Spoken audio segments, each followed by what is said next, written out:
नमस्ते जी एंड राधे राधे। मैं प्रीति हूँ और मैं बताती हूँ लॉ ऑफ अट्रैक्शन के बारे में करती हूँ। मैं चक्रा हीलिंग के नाम सर्टिफाइड चक्रा हीलर और चक्रा हीलिंग की बैच भी आ रही है।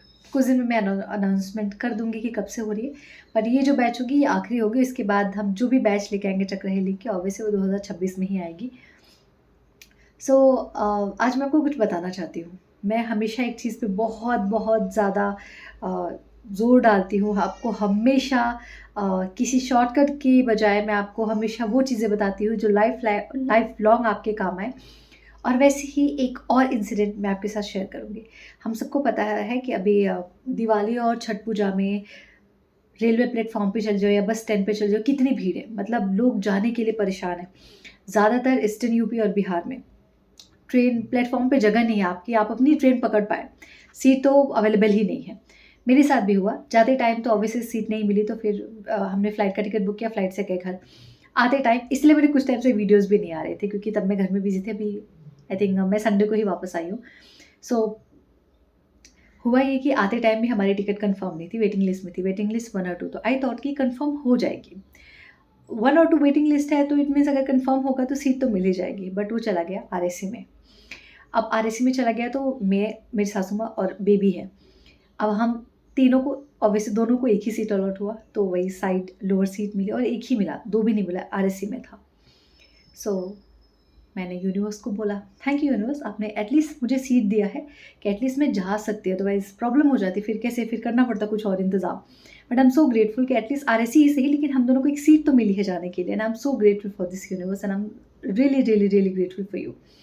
फिर हमने ट्रेन पकड़ा। बट इससे पहले एक और चीज़ बताना चाहूँगी। मैं हमेशा एक चीज़ को लेके हमेशा ग्रैटिट्यूड करती हूँ और वो है ट्रांसपोर्ट सिस्टम। मैं हमेशा अभी भी जो मेरी ग्रैटिट्यूड की प्रैक्टिसेस चल रही है मैनिफेस्टेशन की क्लासेस की, मैं उसमें एक चीज़ का ज़िक्र ज़रूर करती हूँ, ट्रांसपोर्ट सिस्टम। क्योंकि खाना और ऑफ़िस जाने के लिए ट्रांसपोर्ट, ये दोनों बहुत चीज़ें ज़रूरी हैं कि आप कहीं भी जा रहे हो तो आपको तो कार, बाइक, मेट्रो, फ्लाइट कुछ तो लगेगा कहीं न कहीं जाने के लिए। कुछ ना कुछ एक से दूसरे रास्ते को जोड़ने के लिए बीच में कुछ तो चाहिए होगा ना, कहीं से कहीं तक पहुँचने के लिए। तो ट्रांसपोर्ट सिस्टम को लेके मैं हमेशा थैंक यू बोलती हूँ।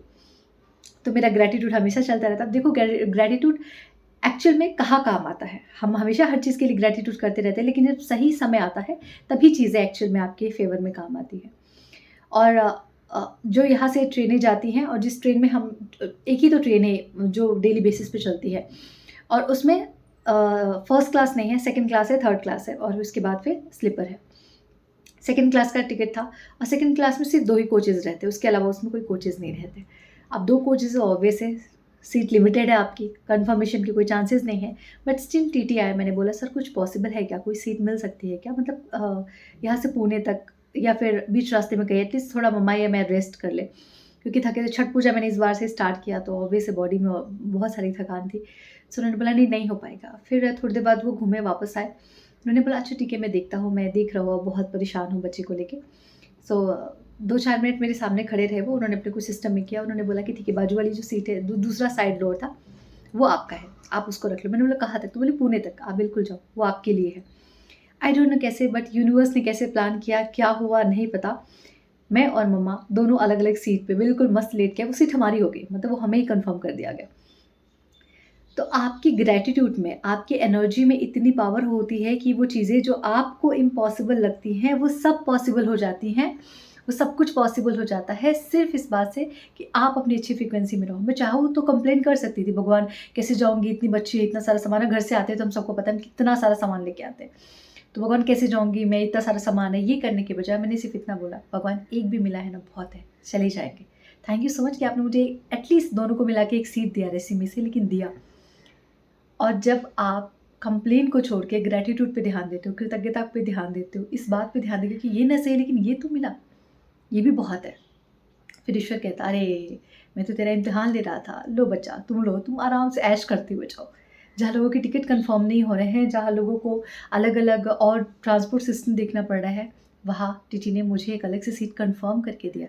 उन्होंने कोई नॉट अ सिंगल मनी उन्होंने मेरे से ली। मैंने बोला सर मैं आपको कुछ पे करूँ? उन्होंने बोला नहीं कोई ज़रूरत नहीं है। सो ये होती है आपके ग्रैटिट्यूड की पावर, ये होती है आपकी एनर्जी की पावर। और आप बोलते हो ना कि कहाँ काम आएगा, आप करते जाओ, आपको नहीं पता कि वो जब सच में आपको ज़रूरत रहेगी ना, बोलते डिवाइन टाइम, तो जब वो जिस चीज़ के लिए डिवाइन टाइम आएगा ना, वो चीज़ वहाँ पे काम आएगी। तो आपको ये सोच के नहीं करना है कि ग्रैटिट्यूड कब तक करें, कब तक नहीं करें। जैसे आप दवाई खाते तो आप ये थोड़ी नहीं कहते हो कब तक खानी है, आपको पता है कि जब तक मैं ठीक ना हो जाऊँ मुझे तब तक खाना है। सेम ग्रैटिट्यूड आप करते जाओ, एक टाइम के बाद आपकी ऊर्जा ही ग्रैटिट्यूड वाली हो जाएगी और लाइफ में सब कुछ अपने आप पॉसिबल हो जाएगा, आपको टेंशन लेने की ज़रूरत नहीं पड़ेगी। बस 2 चीज़, ग्रैटिट्यूड करो और कंप्लेन करना छोड़ दो, ठीक है? Thank you so much everyone and Radhe Radhe.